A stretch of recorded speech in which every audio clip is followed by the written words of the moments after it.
Bienvenue dans cette nouvelle édition du QG News. Voici les titres de l'actualité.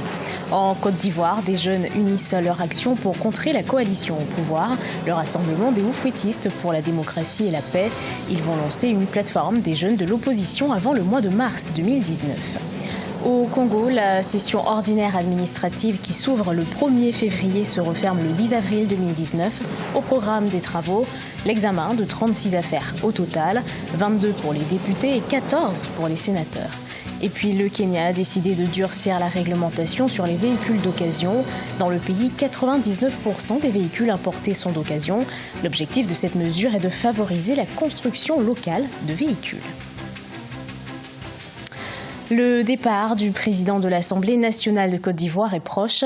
Guillaume Soro démissionnera en février, une annonce faite à la presse par le chef de l'État, Alassane Ouattara. Le motif exact de cette absence n'a pas été précisé. Âgé de 46 ans, Guillaume Soro préside l'Assemblée nationale depuis 2013.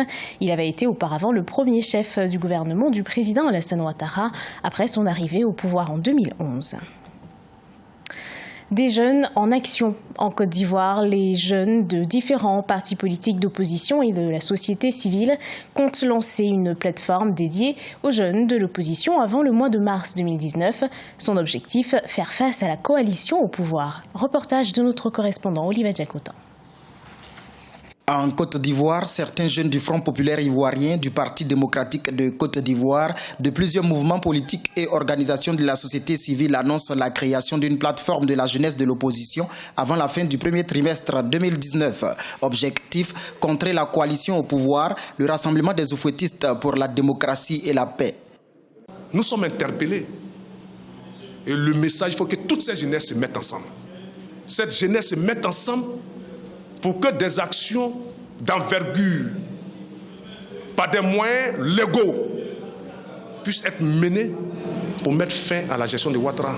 Ces différents jeunes issus des partis, des mouvements politiques et de la société civile comptent initier plusieurs tournées dans le pays pour présenter les idéaux de la future plateforme aux populations. Nous allons organiser des meetings, des rencontres, aller à l'encontre des femmes pour leur dire, quel que soit ce dont vous avez été victime dans la crise post-électorale de 2011, vous devez prôner la paix, c'est-à-dire déposer les armes, pour déposer la hache de guerre et prôner la paix pour ne pas que d'autres personnes soient victimes, d'autres femmes soient victimes encore de la crise de 2011. Au niveau également des responsables politiques des partis d'opposition, les consultations se multiplient en vue de mettre en place une plateforme avant la présidentielle de 2020. Une opposition qui compte aller en rang serré pour les discussions sur la réforme de la commission électorale indépendante. Au Congo, les parlementaires se mettent en action. Dès ce vendredi 1er février à Brazzaville s'ouvre une session ordinaire administrative. 36 affaires au total, dont 22 pour les députés et 14 pour les sénateurs vont être examinées. Les explications dans ce sujet de notre correspondant de Vapansou. Le Sénat examinera 11 anciennes affaires non traitées en 2018 et 3 nouvelles affaires seulement au cours de la session ordinaire administrative qui s'ouvre vendredi 1er février 2019. Parmi ces affaires, l'appurement des comptes de la Chambre haute du Parlement exercice 2018. À l'Assemblée nationale, les députés examineront 22 affaires. Nous n'avons aucune proposition de loi, du moins pour le moment. Celle qui n'a pas pu être traitée à la session dernière, comme je le disais, et qui a été reportée à la session administrative de février. Il y en a qui n'ont pas pu être traités la session dernière et des projets qui sont des nouveaux projets que le gouvernement nous a envoyés. Les séances de questions d'actualité se tiendront chaque jeudi et les parlementaires interrogeront les membres du gouvernement avec débat les 5 et 31 mars 2019. Par manque de moyens financiers, les élus du peuple n'ont pu effectuer des descentes parlementaires auprès de leurs électeurs en 2018. Cependant, ils espèrent une amélioration de la situation économique cette année afin d'accomplir ce devoir. Avec la situation économique, financière de notre pays, nous avons été gênés, notamment pour remplir cette mission qui est d'aller voir nos mandants et de rendre compte de ce que nous avons traité au cours des sessions. On l'espère et on le souhaite vivement que, bien sûr, notamment, nous aurons à remplir cette mission de rendre visite à nos mandants, donc les descentes parlementaires. C'est au cours de la conférence des présidents organisée par chacune des deux chambres du Parlement que l'ordre du jour de la session ordinaire est annoncé. Celle-ci se tient conformément aux articles 117 et 118 de la Constitution, complétés par le règlement intérieur des deux institutions, une semaine avant le début de la session. La session ordinaire administrative qui s'ouvre le 1er février se referme le 10 avril 2019. Le Kenya va appliquer des règles restrictives sur les importations de véhicules d'occasion. Ces restrictions, accompagnées d'un allègement fiscal, visent à encourager les investisseurs à assembler localement des véhicules automobiles. Dans le pays, 99% des véhicules importés sont d'occasion. Aïssa Toubari et Victoria Sitchi. Le Kenya va bientôt appliquer des mesures restrictives sur l'importation des voitures d'occasion qui représentent 99% des véhicules importés. La nouvelle stratégie veut encourager les véhicules plus récents ayant 3 ans tout au plus. Selon la Banque mondiale, le parc automobile kényan augmente de 12% chaque année.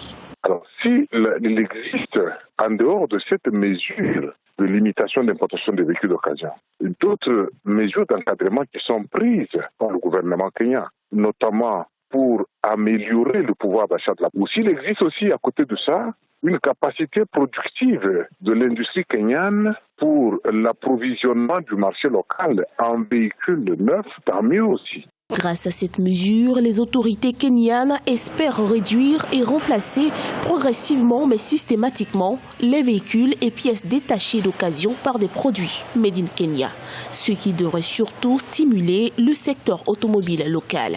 Dans la mesure où l'industrie de transport dépend généralement des véhicules d'occasion qui sont importés à meilleur marché, ça va affecter inévitablement le système de transport. Ça peut affecter sensiblement l'économie nationale et naturellement des coûts de transaction beaucoup plus élevés et qui vont affecter la compétitivité de l'économie et donc entraîner un recul sensible. La nouvelle stratégie devrait également contribuer à réduire la pollution atmosphérique. Selon un rapport des Nations Unies, 14 300 Kenyans meurent chaque année en raison de la pollution de l'air. Notons que la mesure entrera en vigueur d'ici à 2021, selon l'exécutif kenyan. Au Mali, la 4e édition du festival Ogobania s'est tenue du 21 au 27 janvier 2019. Cet événement annuel vise la protection et la promotion de la culture dogon. Danse, lutte et exposition d'œuvres d'art se sont déroulées à Bamako. Découverte dans ce reportage de notre correspondant Mokhtar Bari. Le festival Ogobania est à sa 4e édition. Jadis, le pays dogon était une attraction touristique pour permettre aux Maliens et aux touristes de connaître ce merveilleux patrimoine tombé dans un cycle de violence au centre du Mali.